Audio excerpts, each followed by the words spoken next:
If you look at the picture, that's the end of the Brandel Reeve argument, really.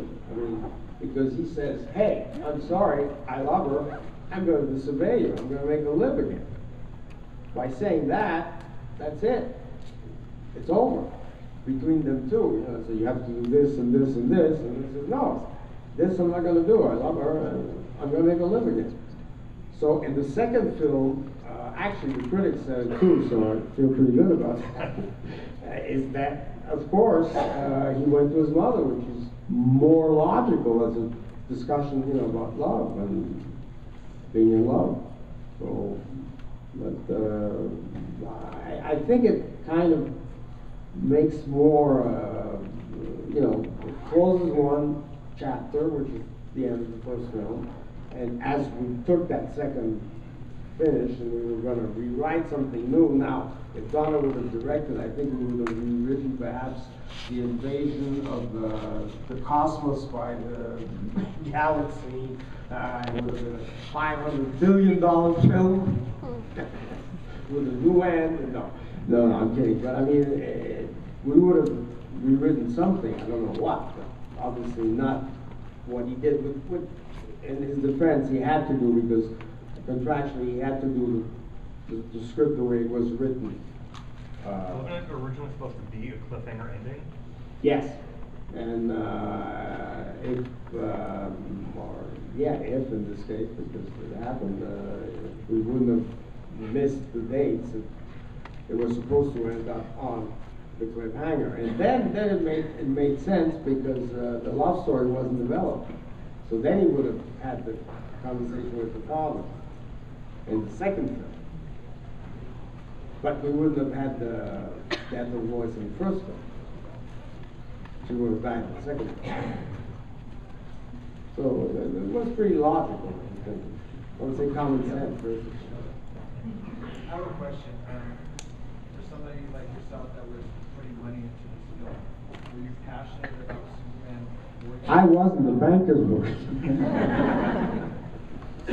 Well, I mean, obviously going through hurdles with Warner Brothers, having all this stuff, that somebody can just invest money into something that is not passionate. And flop. I'm asking, were you weren't compassionate about, being a Superman fan like other fans were? Was that something that was a thought in your mind? Oh no, I always loved Superman. As a kid, I was raised in Europe, but I spent a year when I was 7 in New York, and I picked up English, and I picked up however strange my English is. I did pick it up, and I read Superman. But it's very passionate. Brainiac supposed to be in the third movie? Yes. Yes, you're touching a painful sore here. But yes, the third movie was Brainiac mixed with Fiddlick, who was around here somewhere. I don't know if he's here today, who played in Superboy. He played, Michael Pollack played the little kid from the other dimension. He's not in this thing, but I think he was here yesterday. And it was going to be Brainiac mixed with Fiddlick, and we were going to introduce Supergirl in it. So it was a very different story, and much more cosmic and sci-fi, and much bigger. But then somebody somewhere saw Pryor on Johnny Carson show, and he did a whole, I want to be Superman and this and that, and then I want to be in a Superman movie, and everybody went crazy, and then finally the remains of Brainiac were a little bit that robot. I know, and the fight between the good and the bad Superman. That wasn't the first treatment, was that? Yeah. That was a case of people getting excited, by contamination, because he was the biggest star in Pryor. Since you did the Superboy TV show, do you have any thoughts on the Smallville TV show? I think it's very good. Very good. I mean, willing to show his suit one day. I don't know. But but for what it is, I mean, it's done. I think it's a very good show. Very well done, and well, obviously the effects too are well. They don't have well, they do have some effects, but when we did Super Bowl in 1988, of course, it leaps and bounds again, television effects, which are the same on the movie effects, CGI. But they make anybody fall, make the whole room fall.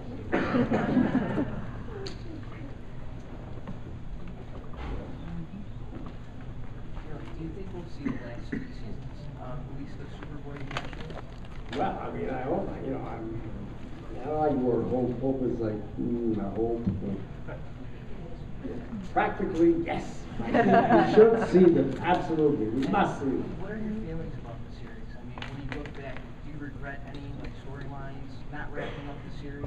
No, I regret the 5, 6, 7 first episodes were really not totally in there, and I had never done television, so it was kind of a new media, and how to make it work, and then we went to television because those stories were little crooks and guns and things, and that's not what Superboy or Superman or Supergirl,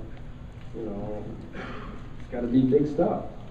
Was Gerard Christopher ever considered for like your Superman Reborn script? There were talks about that, but frankly, I did have lunch with Christopher Reeve in '91, and he was in great shape, and he was very, very seriously considering doing Superman Reborn, then both of them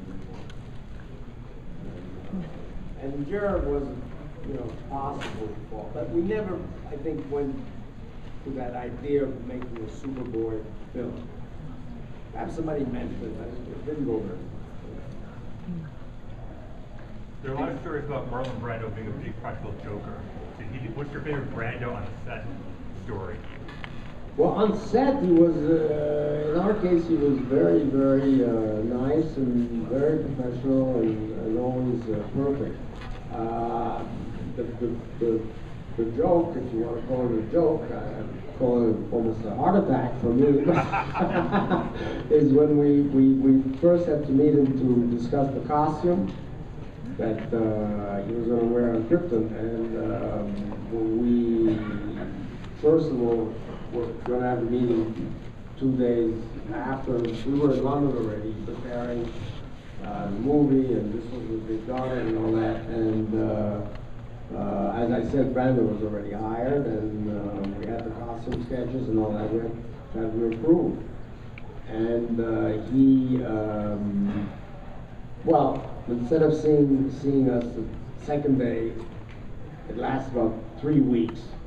No, he's in Tahiti, or no, he is with the Indians, no, he's doing this, and this was his secretary. It was very nice, and we're here from London. We have to see him. It's important. I mean, you've got to see the costume, and after about almost 3 weeks of that, I was getting completely catatonic because my father was screaming at me on the phone every day. What are you doing there? When are you seeing Brando and the hotel? The thing was happening, and he wasn't seeing us. And then at one moment, I had a secretary who comes running and says, "Oh, Ilya, Marlon Brando's on the phone." I said, "Yeah, Marlon Brando's on the phone," and and I'm I don't know, Wizard of Oz, or whatever.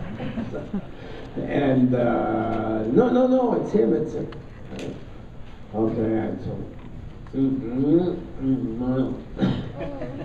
Wow. So I worked with some big stars, but Marlon Brando on the phone.